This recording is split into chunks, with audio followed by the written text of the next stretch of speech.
Good morning mga kaloli, nandito tayo ngayon sa dagat oh. Naglalakad dyan, kasama natin mga Balayan Anglers. Kaway-kaway kayo dyan, kaway-kaway. Oh, ayan sila oh. Oh, yan. Nasa mga pwesto na sila, tayo hahanap pala ng pwesto. So mga kaloli, tayo naglalakad din sa dagat at tatakot ako, baka mamaya malaglag cellphone ko, wala tayong pambalit. Patay tayo dyan. Punta tayo doon sa may Bakawan. Tingin tayo ng spot ng maganda. Ito, dahan-dahan lang at baka matalisod tayo. Kawawa yung cellphone. Basa. Wala tayong gagamitin yan. Nandito tayo ngayon sa Luminyag, Lian, Batangas.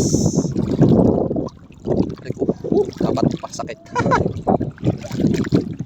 Malalaki yung bato niya. Tingnan nyo naman. Ay ko, natatalisod pa tayo.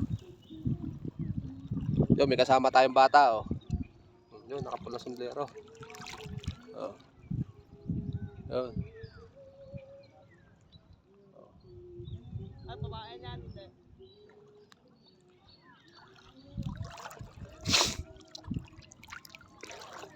Medyo may ano tayo ngayon mga kaloli, mayroon tayong konting ubot sipon.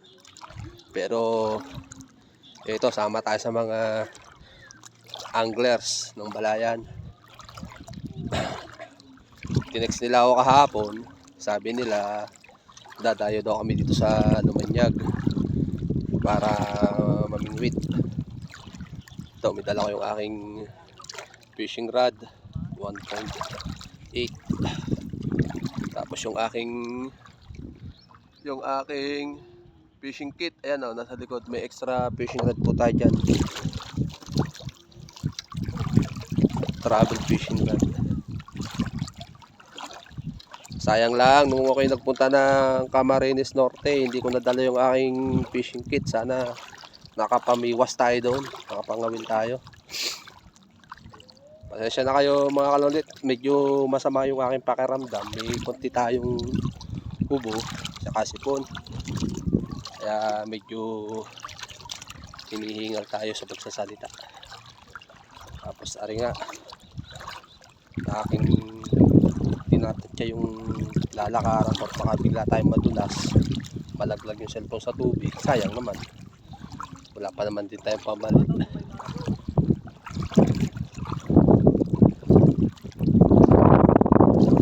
Medyo may hangin na, pero wala naman siyang halo, kasi yung hangin galing doon sa may bundok pupunta dito sa dagat, kaya yung alon palayo, hindi palapit.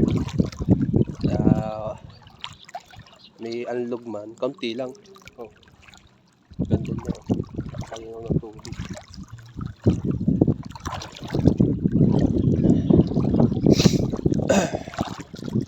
Pasensya na kaya, talagang may sipon ng inyong lingkod. Sa mga pakiramdam, pero ito,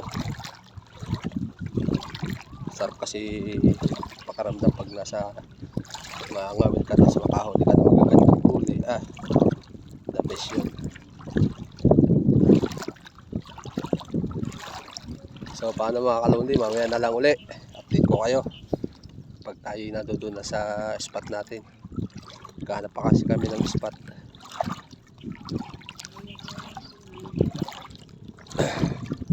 Sige mga kaluli, magandang umaga.